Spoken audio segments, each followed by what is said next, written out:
साथियों, स्वागत है आपका मेरे YouTube चैनल पर। जैसा कि आप सभी को पता है, मध्य प्रदेश प्राथमिक शिक्षक पात्रता परीक्षा की रूल बुक जारी हो चुकी है और जल्दी ही इनके फॉर्म भरना स्टार्ट हो जाएंगे। लेकिन फॉर्म भरने के पहले कई साथियों के मन में प्रश्न आ रहे हैं, कई सारे डाउट आ रहे हैं, जैसे कि क्या पहले जिन्होंने पात्रता परीक्षा पास की है उन्हें पुनः पात्रता परीक्षा देनी होगी, या जो अंतिम वर्ष में अभी डीएड के अंतिम वर्ष में है क्या वो फॉर्म भर सकते हैं या नहीं भर सकते हैं, क्या जो प्रथम वर्ष में है डीएड के उनको फॉर्म भरने का मौका मिलेगा या नहीं मिलेगा। इस प्रकार के कई सारे प्रश्न बन रहे हैं। तो आज की वीडियो में हम इन सवालों के जवाबों को जानेंगे तथा जो कुछ महत्वपूर्ण नियम रहते हैं उनको भी जानेंगे। वीडियो को शुरू करने से पहले सभी साथी चैनल को सब्सक्राइब कर लें। तो चलिए वीडियो को शुरू करते हैं। तो सबसे पहला नियम है हमारा जो पासिंग मार्क्स का है।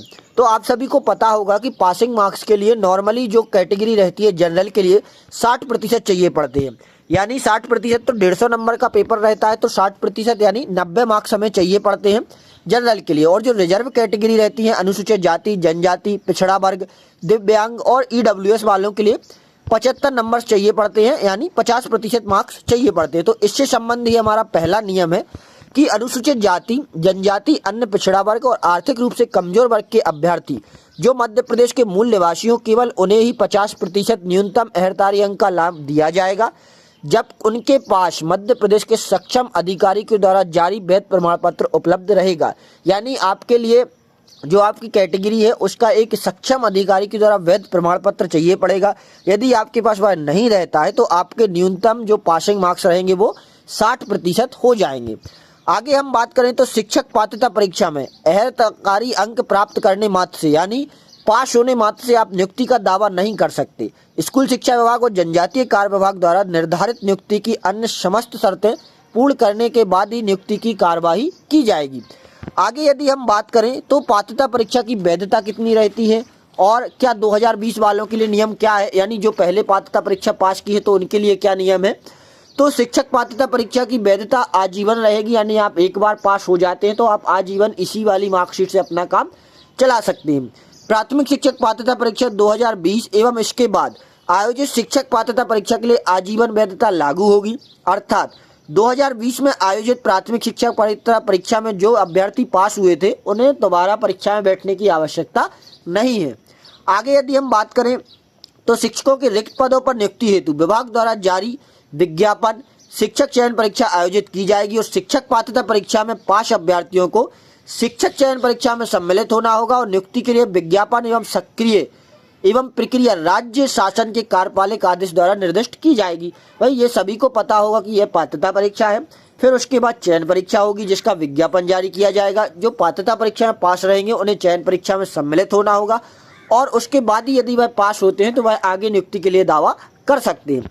आगे यदि हम बात करें तो शिक्षक पात्रता परीक्षा में भाग लेने वाले आवेदक निर्धारित व्यावसायिक योग्यता अर्जित करने के अंतिम वर्ष में वे भी पात्रता परीक्षा में बैठने हेतु मान्य होंगे, यानी जो अंतिम वर्ष में है वह इस पात्रता परीक्षा में बैठ सकते हैं। शैक्षणिक एवं व्यावसायिक योग्यता संबंधी अहर्ता अर्जन की संदर्भ तिथि नियुक्ति के लिए विभाग द्वारा जारी किए जाने वाले चयन परीक्षा के विज्ञापन की तिथि होगी। यानी आप अंतिम वर्ष वाले हैं वह बैठ सकते हैं, लेकिन जो शैक्षणिक और व्यावसायिक योग्यता रहेगी उनकी अहर्ता अर्जन की संदर्भ तिथि क्या होता है, आपसे जब आपकी जो नियुक्ति होती है तो उस समय आपसे जो डॉक्यूमेंट्स मांगे जाते हैं तो उनकी पूर्णता की एक तिथि दी जाती है कि इस दिनांक तक आपके डॉक्यूमेंट्स पूर्ण होने चाहिए। तो उसी तिथि को इन्होंने कब माना है कि जब जो चयन परीक्षा के लिए विज्ञापन जारी होगा उस विज्ञापन दिनांक तक आपकी जो योग्यताएं हैं वह पूर्ण होनी चाहिए। आगे हम बात करें तो विभाग द्वारा जारी किए जाने वाली तिथि होगी, अर्थात उस तिथि को अभ्यर्थी द्वारा परीक्षा अंक सूची उपाधि धारित किया जाना अनिवार्य होगा।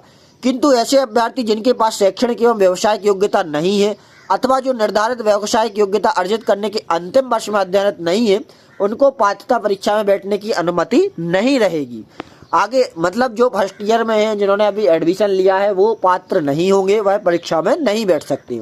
ऐसे अभ्यर्थी जो अनुसूचित जाति, जनजाति, पिछड़ा वर्ग या ईडब्ल्यूएस अथवा दिव्यांग श्रेणी के हैं किंतु उनके पास मध्य प्रदेश के सक्षम अधिकारी द्वारा जारी वैध प्रमाण पत्र नहीं है तो उन्हें पात्रता परीक्षा में अनारक्षित प्रवर्ग के लिए निर्धारित न्यूनतम अंक प्राप्त करने होंगे और शिक्षक चयन परीक्षा में भी अनारक्षित वर्ग से ही उनकी अभ्यर्थता मान्य की जाएगी।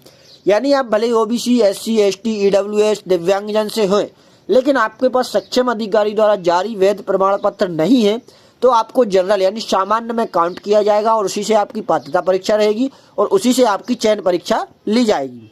आगे हम बात करें तो ऐसे अभ्यर्थी जो पात्रता परीक्षा में गलत जानकारी देकर सम्मिलित होते हैं तो उनकी अभ्यर्थता नियुक्ति हेतु अमान्य कर दी जाएगी, क्योंकि जब पात्रता परीक्षा में आप गलत जानकारी देकर बैठ भी जाते हैं, पास भी कर लेते हैं, फिर चयन परीक्षा भी दे देते हैं, लेकिन जब आपका डॉक्यूमेंट वेरिफिकेशन होता है तो उनके लिए बहुत सारे नियम दिए जाते हैं, एक उनके लिए पुस्तिका दी जाती है, उसमें वो नियमों को देखकर आपको आगे वेरीफाई करते हैं। यदि भाई उनको दिया जाएगा कि भाई जो उनके आपके डॉक्यूमेंट्स की तिथि है वह आपकी विज्ञापन दिनांक रहेगी चयन परीक्षा की, और उस दिनांक तक आपके जो सर्टिफिकेट्स है वो पूर्ण नहीं होते तो आपको वैसे ही बाहर कर दिया जाएगा। विभाग द्वारा भर्ती के लिए जारी विज्ञापन के समय प्रचलित भर्ती नियमों के अनुरूप भर्ती कार्रवाई की जाएगी। आगे हम बात करें न्यूनतम और अधिकतम आयु का, तो पात्रता परीक्षा में न्यूनतम और अधिकतम आयु का जो महत्वपूर्ण बिंदु है तो इसमें बताया गया है कि प्राथमिक शिक्षक पात्रता परीक्षा में सम्मिलित होने हेतु आवेदन भरने की दिनांक को निर्धारित शैक्षणिक एवं व्यावसायिक योग्यता धारित होनी चाहिए अथवा व्यावसायिक योग्यता के अंतिम वर्ष में अध्ययनरत होना चाहिए।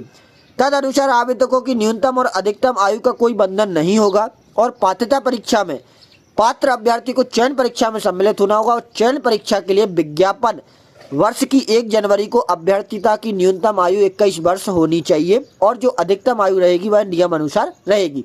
यानी यदि आपके पास अंतिम वर्ष में आप अध्ययनरत हैं पात्रता परीक्षा में और या आपकी जो व्यावसायिक योग्यता है पूर्ण है तो आपको पात्रता परीक्षा में कोई न्यूनतम योग्यता यानी न्यूनतम आयु की बंदिश नहीं है। लेकिन जब आपकी जो चयन परीक्षा होगी तो जिस समय भी वो विज्ञापन जारी होगा, जैसे मान के चलिए 2025 में विज्ञापन जारी होता है तो 1 जनवरी 2025 तक आपकी न्यूनतम आयु 21 वर्ष होना चाहिए और अधिकतम आयु जो नियम अनुसार रहती है और जो आपको आरक्षण दी जाती है, जो छूट प्रदान की जाती है उस अनुसार रहेगी। वहीं हम बात करें तो परीक्षा की योजना एवं पाठ्यक्रम ये सारी जानकारी मैंने आपको अन्य वीडियो में दे दी है कि पाठ्यक्रम किस प्रकार का रहता है, क्या बीएड वालों के नियम है, ये सारी जानकारी मैंने दे दी है। आशा करता हूँ आपको जानकारी पसंद आई होगी और वीडियो अच्छी लगी होगी। वीडियो अच्छी लगी तो लाइक करें और चैनल को सब्सक्राइब करें। यदि किसी भी प्रकार का डाउट हो तो आप कमेंट में पूछ सकते हैं, मैं आपके सारे डाउट्स का समाधान देने का प्रयास करूँगा। धन्यवाद।